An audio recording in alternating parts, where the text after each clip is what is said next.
Kisah Cut Keke jadi istri kedua selama 15 tahun. Artis senior Cut Keke jarang mempublikasikan mengenai kehidupan rumah tangganya dengan Malik Bawazir. Cut Keke telah 15 tahun menjadi istri kedua dari pengacara kondang tersebut sejak melangsungkan pernikahan pada 2006. Ketika berbincang dengan Maya Estianty dan Dina Lorenza dalam konten yang diunggah di kanal YouTube Maya Al Eldul TV, Cut Keke pertama kali menceritakan mengenai kehidupan rumah tangganya. Tak mudah bagi Cut Keke menjadi istri kedua di awal pernikahan. Dia harus melewati proses yang cukup panjang sebelum bisa akrab dengan istri pertama seperti sekarang. Ketika ditanya Maya Estianty butuh berapa tahun bisa akrab dengan istri pertama, Cut Keke mengatakan butuh waktu sekitar 5 tahun. Bintang sinetron Cinta Suci ini juga mengaku tak pernah terbayangkan sebelumnya akan menjadi istri kedua.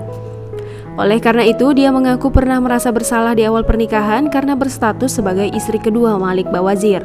Agar tercipta kerukunan dalam rumah tangga, pesinetron berusia 47 tahun ini menuturkan menghormati dan menghargai istri pertama. Karena bagaimanapun, kata Cut Keke, istri pertama telah mengizinkannya untuk menjadi istri kedua. Sudah diterima dengan baik sebagai istri kedua, Cut Keke menyadari dirinya tidak boleh banyak menuntut.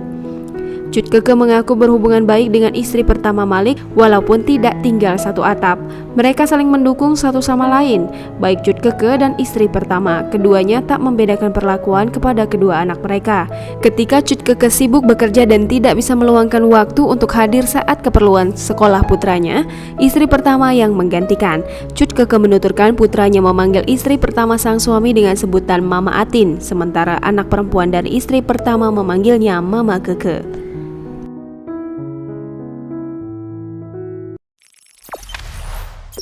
Jangan lupa subscribe, share, komen, dan like ya.